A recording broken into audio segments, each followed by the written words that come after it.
जय श्री कृष्णा। राधे राधे। नमस्कार दोस्तों, स्वागत है आप सभी का हमारे YouTube चैनल पर। आज आप सुनेंगे श्राद्ध पक्ष की धोधा बाई की कहानी। एक समय की बात है, किसी नगर में एक सेठ सेठानी रहते थे। उनके एक बेटा और एक बेटी थी। बेटी का नाम था धोधा बाई। उन दोनों का विवाह सेठ और सेठानी ने बहुत धूमधाम से किया था। घर में खूब धन दौलत थी। एक दिन सेठ और सेठानी की मृत्यु हो गई। धोधा बाई विधवा हो चुकी थी और अपने भाई के घर में रहती थी। इस बात से उसकी भाभी बहुत नाराज रहती थी।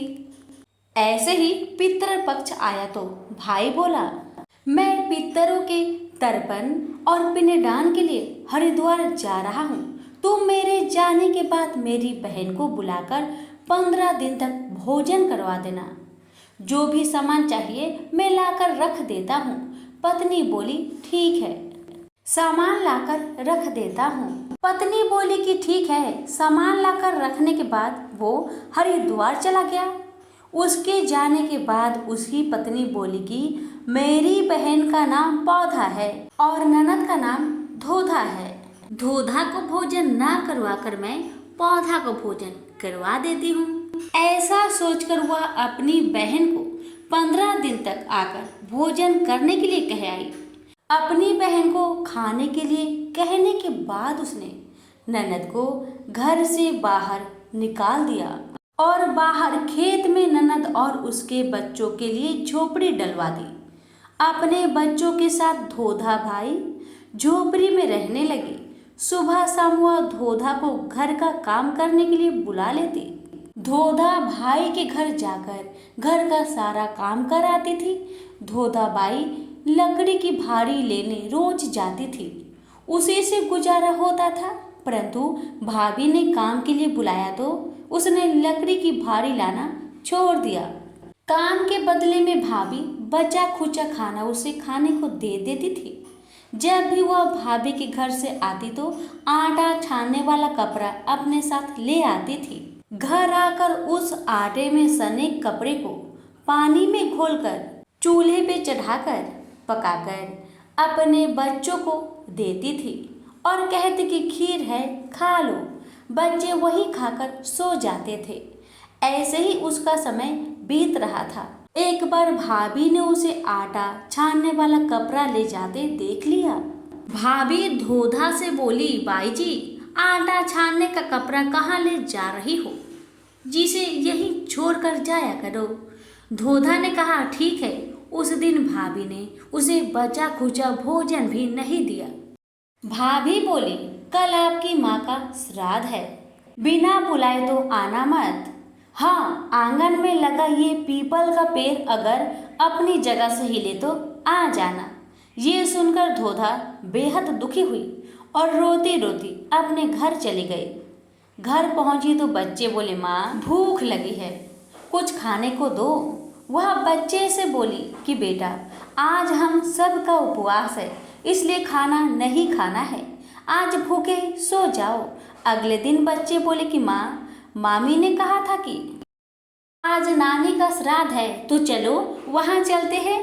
तो धोधा बोली कि बेटा, मामी ने कहा था कि आंगन में लगा पीपल का पेड़ अगर अपनी जगह से हिले तो आ जाना। तुम बताओ, कभी पेड़ हिलता है? पत्ते हिलते हैं ना, टहनियाँ हिलती है, कभी पेड़ को हिलते देखा है?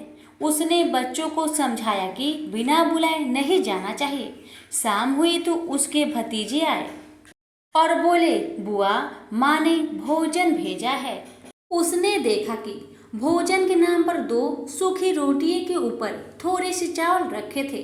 यह देखकर उसे बहुत गुस्सा आया और उसने बच्चों से बोली, इसे झोपड़ी के ऊपर फेंक दो। और वह भूखे ही अपने बच्चों को लेकर सो गई। सारी रात गंगा माँ को याद करती रही और प्रार्थना करती रही कि हे माँ गंगा, मेरे भाई की रक्षा करना, वो हमारी रक्षा करेगा। अगले दिन फिर भाभी आई और बोली, बाई जी, कल तुम्हारे पिता का श्राद्ध है, बिना बुलाए मत आना, लेकिन आंगन में लगा पीपल का पेड़ हिले तो आ जाना। अगले दिन भी वो भाभी के घर भोजन के लिए नहीं गई। शाम को फिर उसके भतीजे आए और 2 सूखी रोटियां चावल के साथ दे गए। उसने फिर वह रोटी और चावल झोपड़ी के ऊपर फिकवा दी और भूखे ही बच्चों को लेकर सो गई और सारी रात रोती रही। माँ गंगा से प्रार्थना करती रही कि हे माँ गंगा, मेरी भाई की रक्षा करना, वो हमारी रक्षा करेगा।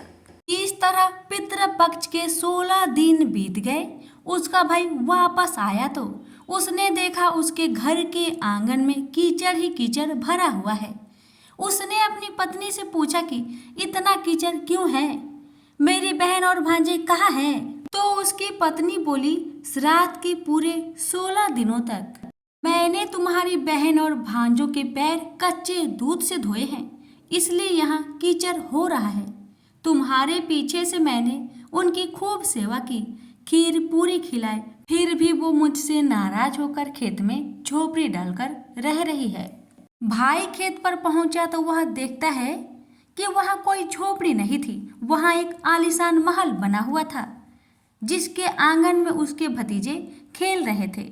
उसने जाकर अपनी बहन से पूछा, बहन ये सब क्या है? तब उसने अपने भाई को सारी बात बताई और बोली, भाई जो तुम्हारे आंगन में कीचड़ है वो कच्चे दूध से नहीं बल्कि भाभी के व्यवहार से, जो मैं दिन रात रोती थी, उन आंसुओं के पानी से ये कीचड़ हुआ है। माता पिता के श्राद्ध पर भाभी ने कहा, पीपल का पेड़ हिले तो आना, बिना बुलाए मत आना। पीपल का पेड़ हिला नहीं तो हम गए नहीं और शाम को उन्होंने 2 रोटी और चावल भिजवाए, जिसे मैंने गुस्से में झोपड़ी के ऊपर फेंक दिया था। माता पिता के आशीर्वाद तुम्हारे साथ और गंगा मैया की कृपा से ये सूखी रोटियां सोने और चावल हीरे मोतियों में बदल गए, जिसके प्रभाव से ये सब हुआ है। भाई ने अपनी बहन से अपनी पत्नी की गलती की माफी मांगी। भाई ने धोधा बाई से घर लौटकर चलने को कहा तो धोधा बोली, भाई गंगा मैया ने तुम्हारी रक्षा की, तुम हमारी रक्षा करोगे, लेकिन अब हम यही रहेंगे। ये सुनकर भाई ने अपने माता पिता को याद किया और बोला, मेरे पितरों ने जैसी मेरी बहन और भांजों की रक्षा की, उनके दुख काटे, वैसे सबके काटना, सबकी रक्षा करना। कहानी को कहने वाले, सुनने वाले और हुक्कार भरने वाले सब पर कृपा करना। बोलिए पितर देव की जय हो। कथा को लाइक शेयर करना ना भूले। आप सभी का बहुत बहुत धन्यवाद।